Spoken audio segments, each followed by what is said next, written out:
There are quite a few copies of this deck at the top tables. Yeah, he's playing against Joe Lively. Joe Lively playing the Legacy standby of Burn. It is 17 Mountains, 2 Barbarian Rings, and a bunch of Burn that goes to the face. A couple standard cards made the cut here. 2 Young Pyromancer, 1 Satyr Fire Dancer, and next to that, all the greatest hits you'd expect in a Burn deck. Yeah, it's actually, I'm pretty excited to see some of these tweaks and experiments in Burn. I have not seen Young Pyromancer at play in a Legacy Burn deck before. All right, and we are underway. Lively wins the die roll, goes first, and has the best 1-drop in the deck. That is Goblin Guide. It swings, draws Solis a Wasteland, but puts Solis down to 18 and now 17. Yeah, a lot of people like to look at the text on Goblin Guide as a drawback. I think of it as more of a perk. Yeah, he didn't give Eddie Solis a Wasteland. He did, technically, but we'll forgive this here. Sure. He now knows there's a Wasteland. Goblin Guide is just a 2/2 with haste that gives you some information. I mean, as far as I can tell out of the Burn deck, you don't really care about giving your opponent extra lands. Yeah, particularly Wastelands in this deck. He does have 2 Barbarian Ring, so other than that, just 17 Mountains. So Wasteland, not really something we're worried about here. All right, well, Solis is going to match the 1-drop of Goblin Guide with his own 1-drop. That's Delver of Secrets, but not yet big enough to block and trade with Goblin Guide. And Lively's actually going to continue the creature beats. This is Hellspark Elemental joining the fray with Goblin Guide. Nice. So this is something we see. Sometimes we see Hellspark Elemental here. Sometimes we see Keldon Marauders. Sometimes we see Vexing Devil. All these are like creatures that are only half creatures because they're really just burn spells with the type line creature. Mm-hmm. Yeah, and the tricky thing about Legacy Burn is you gain a lot of advantage by not giving your opponent things to kill with Swords to Plowshares and Lightning Bolt. Now, you give that advantage back up when you fill your deck with these half burn, half creature type effects. Hellspark Elemental kind of mitigates that because it has 2 sides. Yeah. You can Lightning Bolt it once, but it's going to come back. Sure. I mean, Goblin Guide is the main, that's too good of a creature to not play. Yeah. And I know sometimes you can see any of those other creatures I was mentioning. Usually not all of them. There's a lot of great burn as well. So we did that Insectile Aberration is now up and ready and flying. Yeah, there was the Upkeep Brainstorm to flip it off of Daze. Solis looking like he's trying to race the burn deck here. He had the option to Brainstorm flip the Delver or make a turn 2 Stoneforge Mystic. He chose to flip the Delver there. Sure, and the Blue-White-Red Delver, it's kind of a burn deck in its own right. It can race. Now, in this particular matchup, it's probably not favored in a race, although given Eddie's hand, he may feel like he's favored here. All right. Yeah, he does have, we saw Bolt and Swords to Plowshares for that Goblin Guide. Yeah, so thanks to Goblin Guide, Solis had one too many cards in his hand there. He discarded a Wasteland, so that's not really a weapon against Burn. Yeah, see? Gave a free Wasteland, gave up a free Wasteland. Didn't draw no drawback at all. No drawback at all on Goblin Guide. All right, well, on his turn, Lively's going to go ahead and unearth this Hellspark Elemental, and it's going to join the fray along with Goblin Guide. I do like that play, so that's kind of a Daze-proof play here now that he knows about the Daze. Solis can remove one of these 2 creatures, but not both. He's going to bolt away the Goblin Guide after drawing a fetch land, and takes 3 off the Hellspark. That puts him down to 9. 9 is a precarious spot against a deck full of spells that say take 3. Now, there was no more lands from Lively there. Which means his hand is full of spells, which right. is bad news, actually. Normally, yeah, for Eddie. Normally, you see someone miss their 3rd land drop, you're like, all right, we got an edge here. However, yeah. In this case, yeah, Eddie knows that if Joey resolves 3 spells, he's probably dead. And Joey is holding, what, 5 spells? 4 or 5 at least? Yeah, he's gonna have to race Lively, and we know he has a Daze, so he's gonna be able to do that. He'll probably be able to get a counter with the Daze. Yeah, that's true. Actually, yeah. When Joey misses a land drop, that Daze becomes much better. Yeah. And we can see Spell Pierce as well. So actually pretty well insulated against the burn spells here. So he basically is going to trade turn for turn, ideally. All right, well, the 3rd land comes from Solis. That's going to fetch up a Tundra, putting him down to 8, but it casts Stoneforge Mystic, getting Batterskull, and that seems to be really the weapon that Blue-White-Red Delver wants in this matchup. Yeah, there's maybe an argument actually for getting Umezawa's Jitte just to gain life a turn quicker. This way, he passes the turn once, and then he takes 1 turn to put Batterskull into play, and then it's a full 2 turn cycles before he gets to attack and gain life. Whereas if he got the Jitte, he could actually, assuming he made his land drop, put it in, equip it, and gain life that turn. Yeah. But he does a Daze to protect that, but he would prefer to leave up Spell Pierce as well. Between Spell Pierce and Daze, it's going to be hard for Joey Lively to resolve any spells here, but that's what he's going to have to do. He has his opponent down to 8, but still only 2 mountains. Looks like he's just going to start throwing burn and seeing if he can get any of it to stick. He's going to start with Lightning Bolt. Yeah. But these burn decks, they play a lot of spells that cost 1, so... Yep. There's actually I mean, Joey has a pretty good chance of just casting 2 spells each turn, which can punch through that Spell Pierce in days pretty quickly. That bolt was pointed actually at Stoneforge Mystic. And Joey Lively actually gets to play around the days here. He uses his 2nd red mana to suspend a Rift Bolt. So that's going to be cast on Joey's upkeep when he'll have 2 lands untapped. So he'll actually be able to resolve it through a Spell Pierce even, if that's how Eddie wants to play it. But at that point, it's too late. He can't keep the Batterskull off the board anymore, right? No. So that's probably going to have to go upstairs, and he's going to have to deal the full 8 next turn. Yes. Which actually, it surprises me that he tried to bolt the Stoneforge in the first place. I think you have to race it at that point. Well, if you can get the Stoneforge off the board, that buys you some extra turns, right? It buys you, it looks like 3 extra turns, two max. I mean, you have this Insectile Aberration batching you every turn as well. You know, Joey doesn't have a ton of time regardless. Right. I mean, Insectile Aberration is a 3-power creature. So upkeep, he's going to go ahead and Rift Bolt. Is he aiming for the Stoneforge? I guess I would assume he is. That would be the only reason that Eddie would respond by gating it in. Yeah, he's going to go ahead and put the Batterskull into play. I think the bolt was going at Stoneforge. Yeah, now Batterskull and the Germ Token are in play. That's going to be pretty bad for Joey Lively. To be fair, I don't think things were looking very good for him because Solis also, in addition to having Spell Pierce, does have a Swords to Plowshares, which you can play on one of his own creatures to gain life in a pinch. Sure. So Joey, at this point, yeah, if the Germ Token starts connecting, that's pretty much game over. And you can see it on his face. He's going to go for Price of Progress. That was going for the kill. I don't think he expected it to work from the look on his face, and it did not. He knew about that daze, in fact. So, yeah, I think he was just trying to draw it out. So now that Eddie gets to gain 4, he has to deal 12 instead of 8, which is a pretty tall order. He could do it in 1 turn in theory with another Price of Progress and a Fire Blast, or with land into like bolt, Fire Blast or something like that. But the way that, and Solis can even play around that by holding up Wasteland and wasting his own land if a Price of Progress hits. Yeah, so Joey is in the spot now where not only does he need a very specific set of cards, but he also needs Eddie to play in a certain way. And I don't think that Eddie is going to give him those outs. Yeah, the Batterskull connected. That's usually the death sentence for burn. Joey draws again, still at 4 life. Never found the 3rd land, and that should be game 1 in the favor of Solis. Yeah, does not look happy about all those spells. If you're going to play, you know what, I got to say something. If you were going to play burn, I like that he's just wearing red while playing the deck. He's wearing the danger shirt. Yeah, wearing red in a red deck box with red sleeves. Yeah, it's of course. Guess what? I'm playing red. Yeah, we're not trying to level anybody. Yeah, actually, this morning in the finals of the Standard Open, Jason, I'm blanking on his last name. It was like Blackmore, I want to say. He was playing green-white, and he pointed this out to me. He was just like, hey, you should probably get this in the coverage. I wore my green and white shirt specifically for this. Specifically to be playing green-white? And I was like, okay, cool. And then I looked at his opponent, who was playing mono-black, and he was just wearing a black T-shirt. I was like, oh, so did you too? He's like, nope. All right, so I got a question. Yeah. How do you feel if you're playing, say you're playing like elf combo, right? And you have some sleeves which have a green mana symbol on the back of them or an elf on the back of them, yes or no? As in, would I do that? Yeah. Or? Would you sleeve up your would you sleeve up your burn deck in red mana symbol sleeves, or would you intentionally not do that? I mean, I've actually been in this spot several times because I used to borrow decks pretty regularly. Right. And the guy that I borrowed decks from, he had a lot of decks, and that's how he kept them organized. He was like, oh, well, you want to borrow the elf deck? Yeah. Well, this one has elf sleeves on it. Like, well, I have these 20 deck boxes. Here's how I know this one is elves. Like, picks up the green one with the green sleeves. I'm like, oh, okay. So I actually was forced into that position several times. Given the choice, though, do you put like blue mana symbol sleeves on your burn deck, or do you put red mana symbol sleeves on it? I probably, it's not something I really think about, I guess, but probably blue. I don't know. Okay. I'm not a big fan of just of broadcasting what you're trying to do. But at the same time, I don't put any stock. If I sit down and my opponent's shuffling up the green sleeves, I'm not like, all right, it's time to play some elves. Like I don't necessarily think about that one way or the other. So I played the SCG Open last week in Milwaukee, and normally I don't put too much stock in this, but I'm gonna tell you, I was playing the Standard Open, sat down against my opponent who shuffles up, and like we're just shuffling, we haven't said anything, and he just like very calm looks at me, he's like, you look like you're an Esper player. Has no idea, never met me before. And I'm just like, to be fair, you totally do. What does that even mean?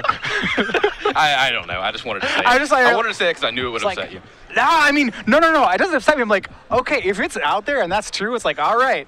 I mean, I guess I do. I mean, I was playing Esper. Like, he's got me. But I have, like, What's the tell I'm giving off here? Is it like it's the hat, Matthias. No Monsters player would wear that hat.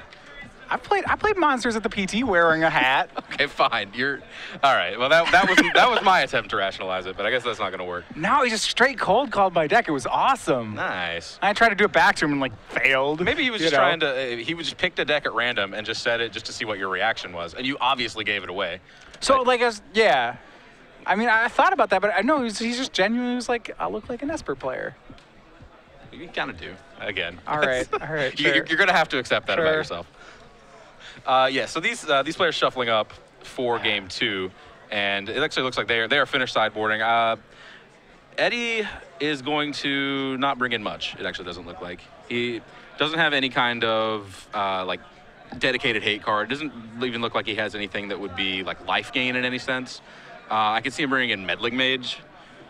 This is kind of a it's weird. He could get a burn spell if he's lucky. Well, there's a weird interaction. He can get not Chain Lightning. What is the Rift Bolt? Like if there's a turn 1 if he spends Rift Bolt, I'm Meddling Mage this Rift Bolt. Yeah, and it just puts on pressure. You're like this is not a spot where like Eddie does have to like finish a game. Like every draw step he gives Joey, that's maybe another 3 points he takes. How do you feel about card? I'm going to throw a couple cards on the sideboard. Grim Lavamancer. It can possibly kill a Hellspark or kill a Goblin Guide or at least eat a burn spell. It costs 1. Yeah, I like Grim Lavamancer more than I dislike Grim Lavamancer. I think that Eddie wants to get those Force of Wills out of his deck. And other than that, he actually, I think, is happy with everything that is currently in his main deck. So he's basically just looking to improve those 4 spells. So I would guess maybe 2 Grim Lavamancer. He has a Sword of Fire and Ice on his board, so he may bring that in. That's still worse than the other 2 pieces of equipment, it really though, right? But it's fine to draw, but yeah, it is worse. So maybe he doesn't do that. Maybe he just goes 2 Grim Lavamancer and 2 Meddling Mage, maybe. You know, I'm thinking at least, like, would you rather, on the Blue Light Delver side, be casting a True Name Nemesis or a Meddling Mage? Well... Yeah, that's close, actually. I mean, obviously, True Name Nemesis is a clock. But we are underway. Game 2, Joey Lively again on the play, has Goblin Guide. This time it doesn't draw Solis land. It reveals a Force of Will. So Solis has kept them in, and now it drops to 18. Again, information. Information, no drawback. Now, I'm trying to think if there's any card you'd have to have Force of Will for when you look at it, you know. He may be worried about something like Sulfuric Vortex. There are 2 of those in Lively's deck. They're in the main. And then he saw Price of Progress. That's a pretty scary one. So I could see, just being worried about getting domed for 10 out of nowhere or something like that. All right, second mountain for Lively. Once again, he's going to have the creature into creature plan. This is Goblin Guide into Hellspark. See if Solis can interact. It looks like he does have a Daze. Daze on Hellspark Elemental, not the best days. Yeah, this Daze hurts to cast a little bit, doesn't it? Yeah, I would be really surprised to see him use this Daze here. He can Swords the Hellspark Elemental here. Looks like he has one of those. That actually is a pretty good use of his Swords. Although he's Swords and Goblin Guide is also pretty good. So yeah, actually, I think I should stand corrected. I believe it's a Stoneforge Mystic, not a Swords. Like, that was me like, I really would have Swords there. That seems really good. Yeah. Okay. Yeah. See, if he had Swords, well, he has it now, but a turn late, and he actually did kind of. Time walk himself today's that. Yeah, we have to actually pause here. Solis revealed the Swords and drew it, and then he drew for the turn, so he's drawn an extra card here. Did it touch his hand? That is the question. That normally dictates how this is ruled. It's looking at extra cards. I don't think that card he drew this turn, I'm not sure if it touched his hand. I don't think it became indistinguishable from the other cards at any point. So I think this is just looking at extra cards as opposed to drawing extra cards. Those are 2 very different penalties. Yeah, if it is just looking at extra cards, that would just be a warning. If you ever take the card and put it in your hand, even if you don't mix up the cards in your hand, that's drawing extra cards because technically, once a card touches the other cards in your hand, it's by the rules, it's indistinguishable from the other cards. Yeah, and clearly a little frustrated there, shaking off the jitters. I suppose. This happens. It does. This isn't a player trying to game the system. This is something that happens. I mean, this is why you have rules like accumulated warnings. Like if a player did this 3 times in an event, then he gets a game loss because like I'm not sure you're doing this on accident. But if you have no more warnings, we'll have the judge resolution. We're actually going to bring you back in the booth here while the judge sorts this out with our players. Once again, Matthias, I'm joined by Andrew Shrout. We are watching round 7 of the Legacy Open. This is a match for top 8 between Joey Lively playing Burn and former JSS champion Eddie Solis. Yep. Eddie Solis, again, won $20,000 in scholarships all the way back in 2002. That's like second place at a pro tour. Yes, that is an obscene amount of money. All right. And it looks like he just got the warning. So recapping the board, I think. Okay, so Yeah. it was. They decided that since they did know the card, that they could just downgrade. He drew a card when he shouldn't, but we knew what the card was. Yes. So the penalty was downgraded. Solis for his turn replayed the Tundra that he used to cast Daze, and it looked like has passed the turn back to Lively, who has since drawn for the turn. So we're on Lively's turn 3 here. Yeah, Eddie only has the one land in play. He made his land drop and then had to take it right back. As I was saying, that Daze, there was a hefty cost to that Daze. So that Stoneforge now is coming down a turn behind schedule. Yeah, we see Chain Lightning cast from Lively. We're into Lava Spike mode here. That is going to get Spell Pierced by Solis. Yeah, and I think Eddie is happy to trade a card for a card at this point. And Surgical Extraction came in out of the board from Joey Lively. Interesting. Okay. Now, I've said this before in Legacy. I think these kind of cards are cards that are, I personally think, get boarded in like way more often than they're supposed to be. I agree. If you are removing a card from a graveyard and then subsequently from a library, that should win the game. For this card to be worth it. It should be a card that once that card is gone, the opponent just does not have a plan. If they're, it's like Sphinx's Revelation. That's a good card to get. If they're playing like Allurin and you take their Allurin. Yeah, exactly. Okay, yeah. Now we're talking. If you're taking like the Dazes from a Delver player, not worth it. I mean, yeah. That's not where you want to be. It's possible that he might have brought it in for some other concern, and this is just the shot he takes. Yeah, like he has this card, and I don't know why he would be bringing it in. Maybe he's worried about Snapcaster Mage or something like that.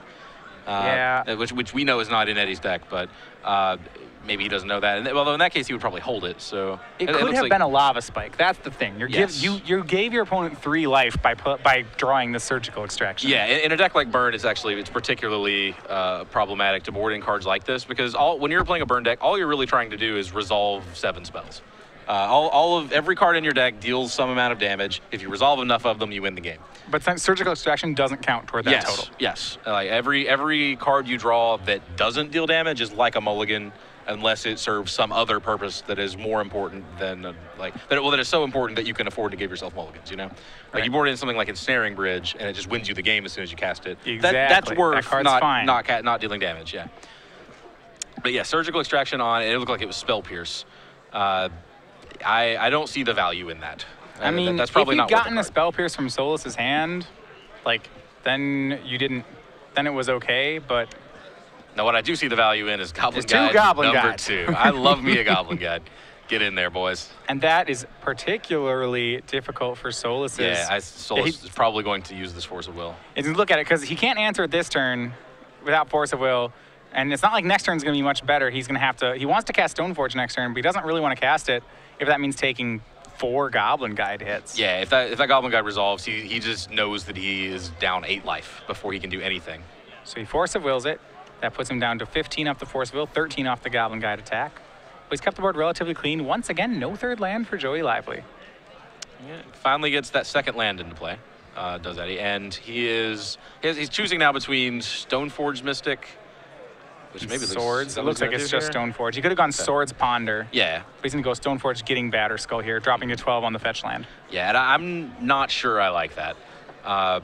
Goblin Guide, as we said before, every spell in Joey's deck deals X damage. Now, if you can make it so that some of the spells only deal 2 or only deal 3, then Joey has to resolve more spells. But every attack that Goblin Guide gets in, that's like another spell that Joey doesn't have to resolve. Exactly. So just setting it up this way, that's basically that's making this Goblin Guide, which is already dealt, I believe, 6. That's guaranteeing it's going to deal 8. And you still have to find a land and deal with it next turn, assuming you're going to spend 2 mana to activate that Stoneforge. Land number 3 from Lively. He's got 2 cards remaining. The first one's going to be Lightning Bolt. He's going to take out the Stoneforge Mystic. Seems like he does need to do that here. Yeah. If you have a chance to stop Eddie from activating Stoneforge, you have to take it for sure. All right, Unearth on Hellspark Elemental. So now 5 more damage puts Solis down to 7. The card revealed was Lightning Bolt. So this Goblin Guide is not long for the game anymore. Not long, but it's definitely done its job. Again, 8 damage. And sure. Has it revealed a land yet this game? No. I didn't think so. Goblin Guide. That card. That card. All right, so he's got Swords and Lightning Bolt. And he's going to start with a Ponder. He does have a Batterskull and True Name Nemesis. These are the last cards in Solis' hand. He's a little short on mana right now. Sees the top of his deck. There are 2 lands. They're both Wastelands. But if he wants them, then he's going to get another True Name. Yeah, I think he definitely needs to find that land. He's got to get a clock in at some point. He's not going to be able to cast True Name Nemesis this turn, but that's totally fine because he absolutely has to get that Goblin Guide off the board. Yeah, he leaves up the red mana to bolt the Goblin Guide, presumably because the swords can be used 1 on his own creatures to gain life, and 2, he's better at taking out a Hellspark Elemental if he needs to. So Goblin Guide would put Eddie at a virtual 5. Yeah, first he's going to see if he gets the free card, and this is a little bit of a misstep by Solis. The cards he put he could have put the other way. He could have put them the other way, and he would have gotten a free Wasteland off that Goblin Guide. Yeah, so not thinking far enough ahead there. I think he noticed at the moment the Goblin Guide attacked. There was this pause, he's like, oh. Yeah, I could have. Okay, well, whatever. True Name. Yeah. You know. So, yeah, Joey's sitting on 2 cards. Eddie has to assume they both deal him damage in some regard. Yep, True Name Nemesis cast by Solis. If I'm Solis, I am nervous about this current board I'm state. sweating it, yeah. You've tapped low. You've exposed yourself to things like Fire Blast, Sulfuric Vortex, Price of Progress. I mean, he doesn't have any counter magic. He's just making True Name Nemesis. Yep, has to hope that's good enough. He has a Swords. I mean, fortunately for him, he hasn't taken too much damage yet, and it's another mountain from Joey Lively. He's drawn 3 mountains in a row. Yeah, and this is the risk when you play a deck like Burn. Yeah, your top risk can be real bad. Yeah, you have to resolve X spells. Sometimes you don't draw X spells. Now, here's a play from Solis that I want to talk to you about. He taps out for Stoneforge Mystic. How do you feel about tapping the white mana here? I like it. He's actually, you notice that he left up both of his Wastelands. He did that for a reason. So he's playing around Price of Progress. Yeah. What I mean is that he could be holding up Swords to Swords his own True Names. Okay, sure. That would put him from 7 to 8. Or no, it's 7 to 10. Power, yeah. Okay. 7 to 10. 7 to 10. Yeah, that's worth a card. So that's reasonable. I think maybe the reason he is opting not to do this is he has to assume that Joey is holding on to something that deals a colossal amount of damage. Like, if he's sitting on a card, it is probably something like Price of Progress. I'd say like Fire Blast, Price of Progress. So 3 puts Solis down to 4. I guess if you can put him on Fire Blast. And it's Fire Blast. Which makes sense. Yeah, now that I think about it. So if he'd held up the white. Yeah, wow, okay. Yeah, again, it has to be like one of the, it wouldn't just be like a bolt because he just would have played it. So it has to be either, something he has to hold for the right time, and Fire Blast is definitely one of those cards. All right, so Joey Lively takes game 2, and we're going on Eddie to 3. is not pleased with himself. Yeah, well, that's not to say that there's not a reason to play the Stoneforge. So he didn't actually have land 5 for Batterskull. What playing Stoneforge does is it forces Lively to win that turn because he can hook up a GT next turn to a True Name. Though to be fair, I think he's already got Joey on that 2-turn clock thanks to the True Name Nemesis. Yeah, Joey was at 9, so the True Names were winning the game on the next turn on their own. Well, 2 turns. So the same amount of time take 1 turn. No, it takes 1 turn off the clock because next turn he could play GT, equip a True Name Swing, and then gain 4, which probably closes out the game. Okay, that's fair. So he's basically denying Joey 1 draw step, but tapping low in 1 turn. Where if he puts Joey on Fire Blast, which as we said is a pretty reasonable thing to put him on. Right. If you know the 1 live card is Fire Blast, then you're at virtual 3, and literally every card in Joey's deck does 3. So. Right. Yeah, that he does kind of take 1 risk. He closes off 1 sort of danger, but takes a risk exposing himself to another. Basically says, yeah, I would rather you have 1 look at a card that does 3 than 2 looks at a card that does 6 or does 7, I guess. Yeah, it's like yeah. And it's hard to get 2 cards that deal 7 without getting 1 card that deals 3. Yeah, that's true. And when I phrase it that way, I think I definitely. Yeah, I would have preferred to leave white up. But again, if you... It's not a play you see right away. Yeah, if you can confidently put Joey on Fire Blast. And I think Eddie, this is kind of that post-game, well, of course he had it. I knew he had it. Fire Blast. Yeah, I mean, there's... That's an easy thing So here's the thing, is that Joey was playing a land every turn. So what are the cards in his hand? Like, more lands and Fire Blast. I think that's about it. But there was a turn on turn 2 where Joey missed a land drop. So his hand can't actually be all lands. Right, yeah, it has to be spells, for sure. It has to be spells, because he's just top-decking lands. And there is a pretty lengthy list of spells that are in Joey's deck that we're pretty sure he would just cast if he drew. Well, so the cards that could be remaining in his hand, I suppose, would be like a Young Pyromancer, which Solis doesn't know about yet. And the Fire Blast, and maybe if you had more surgical extractions in. Sure. Yeah. Once you see surgical extraction, it's I'm like, assuming there's multiple of them. Yeah, like that. I guess that kind of that muddies the waters. We don't really know what could come out of his hand at this point. Right. So maybe there's that. He could be stuck on like something that he's not being given a target for. He actually could have had something like Searing Blaze in his hand or Searing Blood, because the only creatures that he had, the only creatures in play were True Name Nemesis that they couldn't be targeted. Yeah. Yeah, but we actually, looking at his list, we know that he does not have any of those cards. He has 0 Searing Blood, 0 Searing Blaze. Eddie doesn't know that. Our last burn player we had on camera, though, was playing the set of Searing Bloods. So that's a card, you know, I mean, it's a great answer to Stoneforge Mystic, for example. Mm-hmm. Yeah, and you know, again, if you're trying to like put your opponent on a certain card, you can kind of look back over the last couple turns, like these are the things we can rule out. These are the things that would make sense given what he's done. And actually, Searing Blaze and Searing Blood would have made sense as a card to play around. But if that's the card you're playing around, you can't play Stoneforge Mystic. All right, so we're underway for Game 3. Solis with a Delver of Secrets on the play. And for the third game in a row, Lively has a turn 1 Goblin Guide. Oh, him and Goblin Guide, they get along. And it's going to go ahead and get forced, removing Brainstorm from Solis. So no interest in getting beaten down for 6 by that 1-drop again. Now, question for you. If you're Lively and you have a burn spell, do you have to point it at that Delver as much as you don't want to point bolts at the creatures? Yeah, you'd really prefer not to.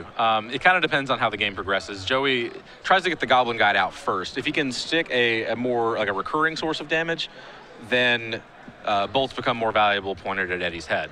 But if it looks like he's not getting any traction that way, he does have to stabilize somehow. So upkeep, Solis is going to Brainstorm. He found the 5 cards he saw were Ponder, Land, second Delver. So he had to make a decision. He could either flip this Delver this turn and then play another Delver off the Ponder, or he could play both Delvers and flip them both next turn. He decided to go for the play where he flips 1 Delver immediately. Yeah, and actually, as we're saying, once he gets a 3-2 in play on turn 2 attacking, that puts Joey in a position where he has to start trading cards for Eddie's creatures on board rather than throwing them at his head, which buys Eddie a ton of time. Right. So Eddie plays the Ponder that he revealed that turn for the Delver. Saw some more fetch lands and a Force of Will, so nothing good. He's going to shuffle and draw off the top. Remember, Solis right now in the lead, but the only card in his hand left is just some lands and a Delver. Yeah. It's interesting that he played the Ponder that turn. You'd rather play it with like a fetch land up or something? Well, I'd rather get the Delver in play first. And sure. So you can clear one of the lands off the top so that the Ponder is more likely to set up the Delver of Secrets. All right, well, out of the sideboard, it's a 1 of Red Elemental Blast. That's going to go ahead and take care of Insectile Aberration. And Lively actually clears the board here.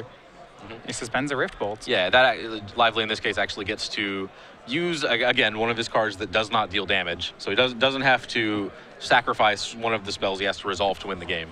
Yeah, now it looks like Lively has brought in most of his sideboard here. His draw for that turn was Pyrostatic Pillar, so that was actually boarded in as well. Interesting. All right, that triggers on, I want to say, every single spell in Eddie's deck except for the Batterskull. So you like it in the matchup then? I didn't say that. Sure, yeah, it's like I don't know. It's hard to say. It's the kind of thing that if you can stick it on an empty board, it's very powerful. On turn 2 on an empty board, I think it has to do 4 damage to be worth it, right? It has to reach flame rift level of burn before it's good. So it has to get to, they have to trigger it twice, and they get to choose when they trigger it. Yeah. Well, you can look at it that way. You can also look at it as a way of saying, like, well, assuming that I am dealing damage in other ways, which he's actually not right now, except for this 1 Rift Bolt. But if you can get Eddie to a reasonably low life total, say like 12, 10, something like that, then you take away all of Eddie's options when you cast it. Right. He's going to go ahead. He had the option between Young Pyromancer and Pyrostatic Pillar. He went with Pyrostatic Pillar here. Remember, Solis had the Delver of Secrets in his hand and opted not to cast it that turn. He left his mana open for, well, we will find out what for. A daze, I guess. That didn't work out for him. Wait, I don't understand that. Yeah, leaving up Daze and Wasteland, I suppose. Are we okay? Yeah, that is definitely a Delver. So okay, yeah, that is odd. And yeah, now that this Pyrostatic Pillar is in play, Eddie does not have a way to get it off the board. So Eddie basically he has 7 spells left. Yep. Joey has 9 spells left, and it's just the same. But that's Joey right where Joey wants to be. Yeah, Joey can take some damage. That is a Delver on the board. We'll be getting the card overlay on it in a second. And now it's all the enchantment burn for Joey Lively. Okay. Pyrostatic Pillar joined by Sulfuric Vortex. Yeah. So that I like this actually. Like we said that Joey needed to resolve so many spells, but Joey has kind of transitioned to a deck that can stick resilient, permanent sources of damage. Normally, what we see there is creatures. That's the go-to recurring source of damage that most decks play in Magic. Joey knows those aren't going to stick against the Blue-Red Delver deck. Right. So he's boarded in permanent sources of damage that Eddie cannot easily get rid of, or can't get rid of at all. Now, the one thing I want to point out here is that all these sources of damage are reciprocal. The life totals are 12-12, and actually Solis is the one with a creature in play. Like, can what do you think are the chances of this backfiring? The burn player burns himself out. Oh, it definitely can. He's taking two just two to more cast to cast a second vortex. This is all reciprocal damage. I'm slightly worried for Joey here. Yeah, you gotta live on the edge of your seat here a little to make this plan work. He maybe when he's going for this board plan, he's thinking, well, I have several burn spells in my deck that can be used to control Eddie's creature. So he's kind of saying that, like, well, I was the beatdown, now I'm the control. But now that Delver flips, so Eddie Solis goes to 8 on his upkeep, but then the Delver flips off Ponder. He's going to put Lively down to 7, and then down to 3. Lively has one more spell this game. But if it's... Unless it's Fire Blast. Yeah, it has, okay. Fire Blast is sweet here. Fire Blast will not trigger the Pyrostatic Pillar, and... Is that it? Is that actually... That may be his only out, because Eddie is going to go to 4. Flame Rift. Okay, yeah, Flame Rift do it, yeah. Joey needs to cast one spell, and that spell has to deal 4 damage. Fire Blast or Flame Rift. That is it. Would Price of Progress do it? Actually, I think it would as well. Price of Progress would also do it. Okay. Is there anything else? We got to look at the sideboard. You know he's boarded in a lot of cards here. He has. None of these... Nothing else out of the board. None of these... He has 3 Ashen Rider in his sideboard. That's a spicy Unless one, somehow Eddie Solis made him discard a Guerrilla Tactics. That would do it too. All right, yeah. We've seen him boarded in several cards that we did not expect him to board in. If he boarded in Guerrilla Tactics, I don't know. As long as he didn't board in the Ashen Rider, I'm fine. Yeah, okay, that's true. Yes. If Joey Lively casts Ashen Rider, he has leveled us. I'll tell you that much. And Eddie's in the tank, it looks like. All right, so he goes down to 7, now down to 3 during his upkeep, thanks to these 2 Sulfuric Vortexes that someone put on the battlefield. Checks and... Fire Blast or Flame Rift. It's going to float. Oh, cost 2, that's big. I think, well, he might just be floating double red. Okay, that's fair. Yeah, so Joey now has to consider, how can I be punished for this? Again, any spell that Eddie casts... Force of Will would do it. Force of Will would do it, yeah. Force of Will is not... even when you cast it for free, it does not trigger Pyrostatic Pillar, but you wouldn't even need to cast it for free. You can actually pay 5 mana. Because he does have the Fire Blast. Sacks the 2 mountains, it's Fire Blast. Does he have the hard cast Force of Will? And he does not. Joey Lively takes it 2 games to 1 over Eddie Solis, moves to 7-0, and punches a spot in the top 8. Wow. All right. So, we did not expect that that enchantment plan. We didn't expect it, period. But it actually looked pretty good there. It's interesting. So one of the things I always am worried about with Burn is I last time see Burn players in Legacy over sideboarding. Like, the deck is so linear in its approach. Like, you have these hateful cards in your sideboard, right? Pyrostatic Pillars, Surgical Extractions. They're good against specific strategies, but the more, like, you're still on the philosophy where you want every card to deal 3, and as you board in too many cards, like, you can get away from that. Right. And again, as we saw, he basically made a transition to a game plan where he didn't need for all of his spells to deal damage, because he had some spells that were going to deal 8, 12, 10, however many, like, you don't need for every spell you cast to deal 3 when you can just play Sulfuric Vortex. Well, as it turns out, the Vortexes were awesome. The Pyrostatic Pillar did 2 to Solis and 4 to Lively. So I'm not sure that the Pyrostatic Pillar plan worked out so well that game, but the Vortexes, A+. Yeah, that's true. And Sulfuric Vortex, that's a card that burn players, whether it be actual red burn, blue-red, people have been going to Sulfuric Vortex as a trump against Stoneforge Mystic for a long time now. Yeah, card's very, very good here. So about 18 minutes left in the